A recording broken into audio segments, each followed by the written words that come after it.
এ হচ্ছে একটা new anti budget smartphone. এর দাম 101901 ভাই আজকের দিনে একটা ভালো স্মার্টফোন পাওয়া এতটাই কঠিন যে ততটা কঠিন লাইফে সুখ শান্তি এবং লয়াল একটা গার্লফ্রেন্ড পাওয়া। তোর কপালে জুটতেছে না গার্লফ্রেন্ড। गजब बेइज्जती है। একটা সময় ছিল একটা স্মার্টফোন নিতে 25 থেকে 30,000 টাকা লেগে যেত, আর এই এত টাকা দিয়ে একটা ফোন নেওয়ার পর মিলতো না তেমন কিছু। কিন্তু একটা কথা আছে না, আপনার টাইম আएगा। टाइम आएगा उठ जा अपनी राख से दूर जा तलाश में पर्वत एक परवाने की आसमां भी টাইম আएगा নেই, অলরেডি এসে গেছে। আর সেদিন নিয়ে এসেছে স্যামসংয়ের ইনোভা 20।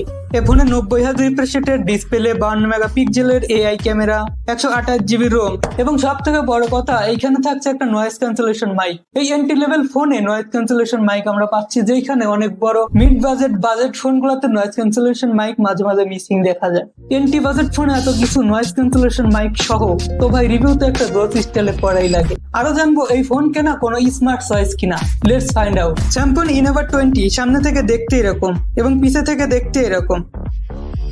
10 সেকেন্ডে দেখে নেই আন্ডার বক্সে কি কি থাকছে। একটা silicon cover, 18 watt fast charging adapter এবং ডেটা কেবল। একটা কথা আমি অবশ্যই বলবো ভাই, এর the real look just wow. এটা এন্টি বাজেট ফোন হলেও এরা সবসময় ফ্ল্যাগশিপ স্টাইলের মডেল নিয়ে আসে। এর ডিজাইন আমার পার্সোনালি পছন্দ হয়েছে, লুক লাইক গরিবের আইফোন।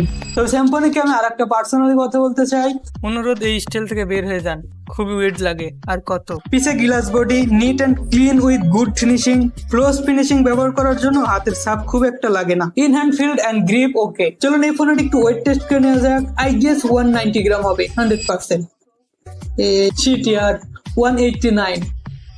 আপনারা এই ফোন 4টি ভেরিয়েন্টে পাবেন, তবে আজকে আমাদের যে রিভিউ ইউনিটটি সেটি হচ্ছে Aurora green.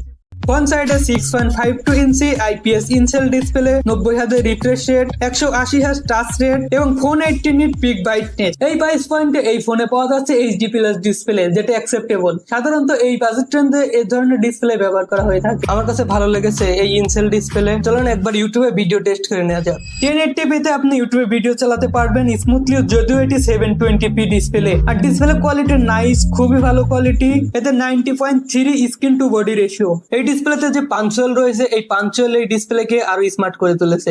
90 hertz refresh rate মোটামুটি ভালোই স্মুথলি ফিল দেয়। 480 নিট ব্রাইটনেস, একদম ব্রাইট ডিসপ্লে তাও বলবো না। ইনডোরে ব্যবহার করলে কোনো সমস্যা নেই, আউটডোরে আপনি ডিসেন্ট ভিজিবিলিটি পেয়ে যাবেন। এক ভিডিও দেখে নেই। ওই হই কিয়া বাত হে, একদিন পুরো দুনিয়া শেষ হয়ে যাবে, কিন্তু এই মা শাশুড়ির রিস্তা সিরিয়াল কখনো শেষ হবে না। Jokes apart, display quality same like Innova 30, 720p but still good quality। মানে ভাই এই প্রাইস পয়েন্টে এই ডিসপ্লে খুবই ভালো। থাকছে 4GB র্যাম এবং 128GB স্টোরেজ। ফিজিক্যাল ডিজাইনের কথা বললে এর বটম সাইডে রয়েছে 3.5 millimeter audio jack, type C, একটা মেইন স্পিকার গ্রিল।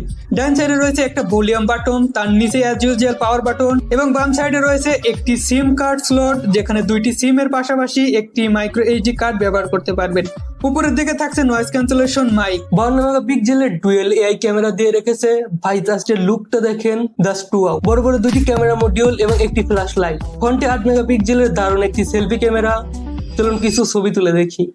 ও ভাই ক্যামেরার মধ্যে তো ভালোই লাগতেছে। ক্যামেরা শুধু মেগাপিক্সেলের খেলা, তবে মোটামুটি এই বাজেট রেঞ্জে ভালোই ছবি তোলে। চলুন কিছু স্যাম্পল দেখে নেই।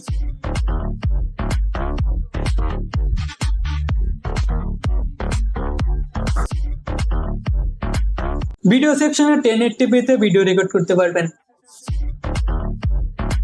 এর পারফরম্যান্সের জন্য ব্যবহার করা হয়েছে ইউনিসেকের T606 প্রসেসর, যেটি 12 ন্যানোমিটারের উপর তৈরি চিপসেট। কিন্তু আমরা যে ভেবে রেখেছিলাম তার থেকে অনেক বেশি অ্যান্টুটু বেঞ্চমার্ক এটা দিয়েছে, যা 2 লাখেরও বেশি। এ কোনো গেমিং ডিভাইস না, তবে সাধারণ গেমগুলো অনায়াসে খেলতে পারবেন, যেমন টেম্পল রান, ক্যান্ডি ক্রাশ ইত্যাদি। 5200 মিলিঅ্যাম্পের অনেক বড় একটা ব্যাটারি, 18 ওয়াটের কুইক চার্জার। চ্যাম্পিয়নে আর কিছু করুক না করুক, তারা সব বাজেট সেকশনেই একটা করে ভালো চার্জার দেওয়ার চেষ্টা করছে, এটা আসলে গুড সাইন। এটার নিজস্ব কোনো iOS নেই, এটা গুগলেরই কাস্টম iOS ব্যবহার করে। আর অ্যান্ড্রয়েড হিসেবে থাকছেন আউট অফ বক্স 30। এই ছিল ওভারঅল কমপ্লিট স্যামসাং ইনোভা 20 ফোন। আর আমরা যতদূর এই ফোনকে টেস্ট করছি, এটার প্রাইস টু পারফরম্যান্স আনুপাতিক স্কোর 70% এর উপর দেওয়া যায়। এর 2-4টা জিনিস খুবই ভালো লাগছে, তার মধ্যে একটা হলো পাঞ্চুয়াল। যেখানে আজকের দিনে budget phone, mid budget phone গুলোতে এখনো ওয়াটার ড্রপ নচ দেখা যায়, সেখানে এই বাজেট রেঞ্জে এসে, এন্টি বাজেটে এসে একটা পাঞ্চুয়াল দিয়ে আসলে খুবই একটা ভালো বিষয়। এবং এর ডিসপ্লে কোয়ালিটিও যথেষ্ট ভালো। 128GB স্টোরেজ, রিয়ারে triple camera with 52 megapixel, side mounted fingerprint, 5200 mAh এর অনেক বড় ব্যাটারি, 18 ওয়াট কুইক চার্জিং।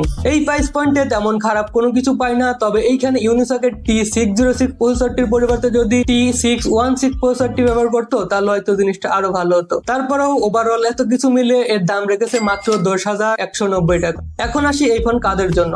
যাদের একটা এন্ট্রি লেভেল স্মার্টফোন প্রয়োজন, স্যাম্পলে ধরুন আপনি আপনার বাবা মা দাদা দাদি এদেরকে গিফট করতে পারেন। ভুলেও গার্লফ্রেন্ডকে গিফট করেন না, ব্রেকআপ হয়ে যাবে 100%। পরে দেশে আমাকে বলবেন, তখন কিন্তু কোনো সমাধান নাই। আপনি নিজের জন্য রাখতে পারেন, ডেলি ডে রাফ ইউজের জন্য, স্যাম্পল কাজগুলো যেমন সোশ্যাল মিডিয়া হ্যান্ডেলিং এবং ইউটিউবে ভিডিও দেখার জন্য। তো আই থিঙ্ক আমার মতে এই ফোন এই প্রাইস অনুসারে অনেক ভালো একটি ফোন। ভাই আপনাদের ফোনটি কেমন লাগেছে অবশ্যই কমেন্ট বক্সে জানাবেন। আর যদি কেউ স্যাম্পনি ইউজার থেকে থাকেন অবশ্যই জানাবেন আপনার ইউজার এক্সপিরিয়েন্সটা কেমন।